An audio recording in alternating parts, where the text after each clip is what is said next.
UAE यानी United Arab Emirates ने जैसे ही ओपेक और ओपेक प्लस छोड़ने का ऐलान किया है, पूरे ग्लोबल ऑयल मार्केट में हलचल मच गई है। यूएई ने साफ कहा है कि 1 मई 2026 से वह इन दोनों ग्रुप से बाहर हो जाएगा। ये वही ग्रुप है जो दुनिया में क्रूड ऑयल सप्लाई को घटाकर बढ़ाकर प्राइस पर असर डालते थे। लेकिन अब यूएई अपनी पूरी प्रोडक्शन कैपेसिटी का इस्तेमाल करना चाहता है, क्योंकि उसने ऑयल सेक्टर में भारी इन्वेस्टमेंट किया हुआ है और ज्यादा सप्लाई देकर प्रॉफिट अपना बढ़ाना चाहता है। इस पॉइंट पे ध्यान दीजिएगा, यूएई करीब 113 बिलियन बैरल रिजर्व के साथ दुनिया का बड़ा ऑयल प्रोड्यूसर है, इसलिए इसका एग्जिट छोटा फैसला नहीं है। इससे ग्लोबल मार्केट में सप्लाई बढ़ सकती है, ऑयल प्राइसेस गिर सकते हैं और ओपेक की पकड़ कमजोर हो सकती है। इंडिया के लिए भी ये बड़ी खबर है, क्योंकि यूएई हमारा इंडिया का मेजर ऑयल सप्लायर है। सस्ता तेल मिला तो इंपोर्ट बिल कम होगा और एनर्जी सिक्योरिटी क्या होगी, मजबूत होगी।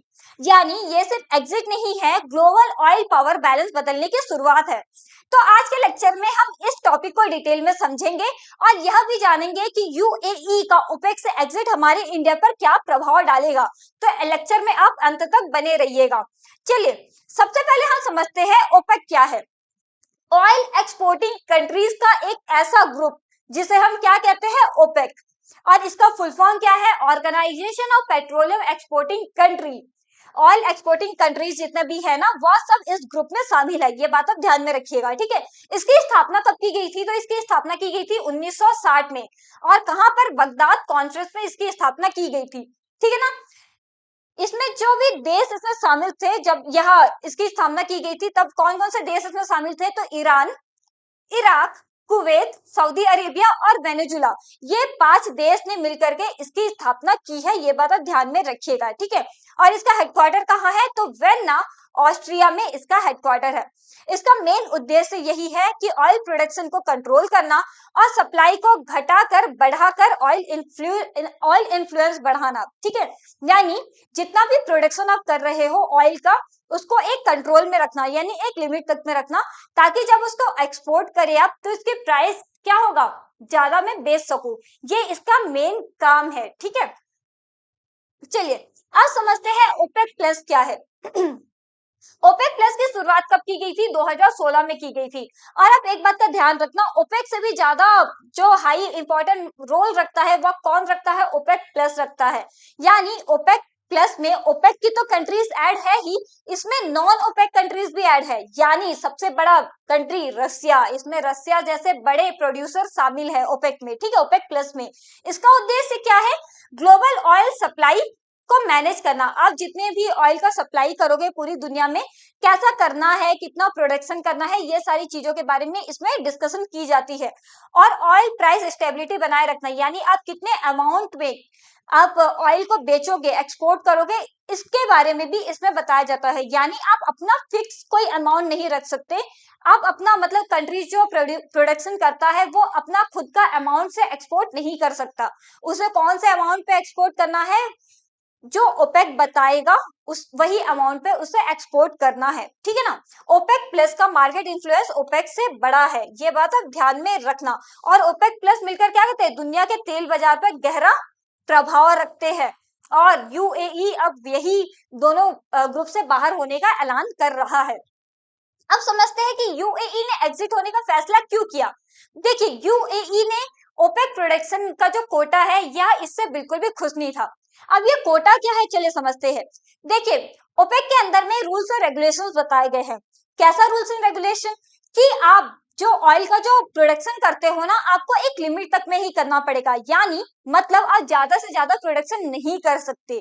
क्यों नहीं करना है, क्योंकि अगर प्रोडक्शन कम होगा तो मार्केट में क्या होगी, देखिए डिमांड तो ऑयल की हमेशा ज्यादा ही रहती है, नो डाउट। ऑयल है तो डिमांड तो बढ़ेगी ही बढ़ेगी। लेकिन अगर प्रोडक्शन ही कंट्रोल में रहेगा तो क्या होगा, उसके प्राइस को क्या करते हैं, बढ़ाते हैं। एग्जांपल से समझते हैं। देखिए, अगर हमारे मार्केट में आलू की जरूरत है, लेकिन आलू का प्रोडक्शन को कम करके रखे हैं, आलू की डिमांड बहुत ज्यादा है लेकिन प्रोडक्शन को कंट्रोल करके रखा गया है। लेकिन अब क्या करेंगे, देखिए आलू तो लोग तो जाएंगे ही खरीदने के लिए। अब प्रोडक्शन कम हो रहा है तो आलू का जो अमाउंट है, प्राइस है, वह क्या होगा, हाई होगा।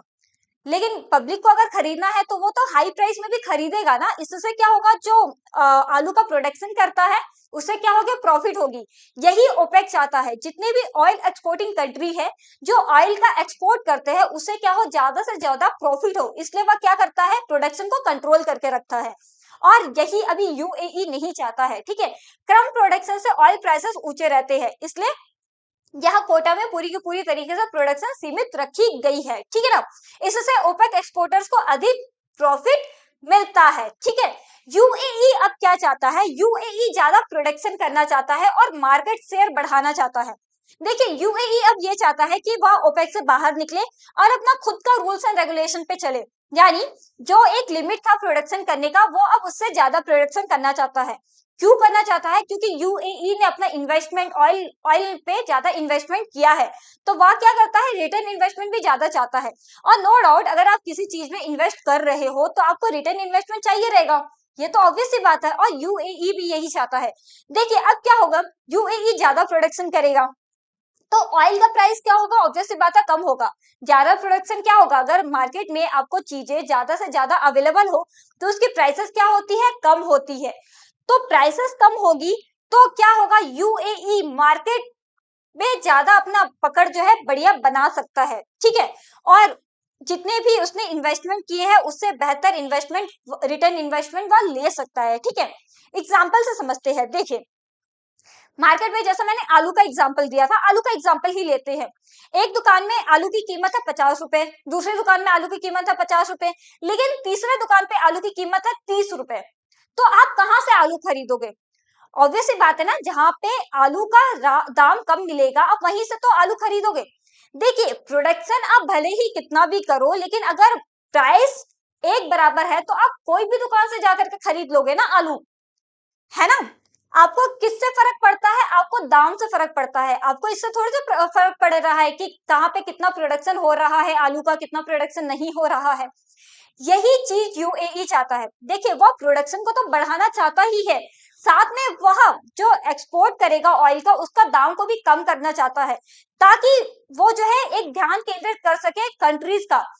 कंट्रीज क्या करेंगे, वहीं से ज्यादा ऑयल खरीदेंगे, वहीं से ज्यादा ऑयल इंपोर्ट करेंगे जहां से उसे कम दाम में ऑयल मिलेगा ना।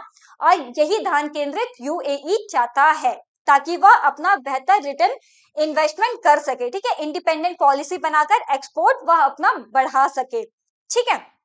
चलिए अब समझते हैं कि ग्लोबल में इंपैक्ट क्या पड़ेगा, यानी पूरी दुनिया में यूएई का ओपेक से निकलना क्या इंपैक्ट डालेगा। ऑयल सप्लाई बढ़ सकती है। देखिए ऑब्वियस सी बात है, अगर प्रोडक्शन बढ़ेगा तो सप्लाई क्या होगी, बढ़ेगी। अमाउंट अगर कम होता है मार्केट में किसी भी चीज का तो सप्लाई क्या होती है, बढ़ती है ना। क्रूड ऑयल प्राइसेस गिर सकते हैं, ओपेक की पकड़ क्या होती है, कमजोर हो सकती है। यानी एक अभी यूएई एग्जिट किया, ऑब्वियस सी बात है कि कल को ये भी हो सकता है कि और भी देश जो है एग्जिट होने के बारे में सोचे, तो मतलब क्या होगा, ओपेक की पकड़ इसमें कंट्रोल कमजोर होगी, ठीक है। और सबसे ज्यादा असर किसके ऊपर पड़ेगा, सऊदी अरेबिया जो लीडर है ओपेक का, इसके ऊपर में सबसे ज्यादा असर पड़ेगा और यही इसके लिए सबसे बड़ा चैलेंज है। अब समझते हैं इंडिया पर इसका क्या प्रभाव पड़ेगा। देखिए हमारा इंडिया जो है मेजर ऑयल सप्लायर है यूएई, मतलब यूएई जो है हमारा इंडिया का मेजर ऑयल सप्लायर है, ठीक है। यानी इंडिया ज्यादा से ज्यादा एक्सपोर्ट करता है यूएई से, एक्सपोर्ट नहीं सॉरी इंपोर्ट करता है यूएई से, ठीक है। तो अब जब यूएई ज्यादा प्रोड्यूस करेगा और कम दाम में बेचेगा तो क्या मिलेगा हमारे इंडिया को, सस्ते दाम पे ऑयल मिलेगा, यानी इंपोर्ट बिल क्या होगा हमारे इंडिया का कम होगा, ठीक है। और इन्फ्लेशन क्या होगी, अगर इंपोर्ट बिल कम होगा तो इन्फ्लेशन यानी महंगाई क्या होगी, कम होगा, ठीक है। और एनर्जी सिक्योरिटी क्या होगी, बेहतर होगी। यानी ओवरऑल देखा जाए तो हमारे इंडिया के लिए यह गुड न्यूज है। चलिए अब समझते हैं टॉप 10 ऑयल प्रोड्यूसर कंट्रीज 2026 के कौन कौन है जो ज्यादा मुख्य रोल रखते हैं। देखिए सबसे पहले क्या है, यूएसए, सबसे पहले क्या है यूएसए, दूसरा सऊदी अरेबिया, तीसरा एशिया, चौथा कनाडा, पांचवा इराक, छठा चाइना, सातवां यूएई यानी यूनाइटेड अरब एमिरेट्स, आठवां ब्राजील, नौवां ईरान और 10वां है कुवैत। ये total top 10 oil producing countries है। देखिए टॉप 10 का नाम अगर आपको ध्यान में नहीं रहता है तो और टॉप 3 का तो याद में ही रखिएगा, ये बहुत ज्यादा इंपॉर्टेंट होते हैं। तो अब यूएई ने ऐलान कर दिया है कि वह ओपेक से एग्जिट लेगा और वह अपना खुद का ऑयल प्रोडक्शन करेगा और जितना ज्यादा हो सके ऑयल को एक्सपोर्ट करेगा ताकि वह कीमत को कम रख सके और जितने भी देश है उनका ध्यान केंद्रित कर सके और वो जितना इन्वेस्टमेंट किया है उसने उसका रिटर्न इन्वेस्टमेंट ज्यादा से ज्यादा प्राप्त कर सके। यही एक मेन एम है यूएई का। तो ये था हमारा आज का सेशन। आई होप आपको प्रॉपर तरीके से हर एक पॉइंट पूरे डिटेल में समझ आई होंगी। इसी तरीके के लेक्चर के साथ में लेक्चर अगर आपको समझना है तो बने रहिएगा तैयारी टाइम्स के साथ। तब तक के लिए जय हिंद।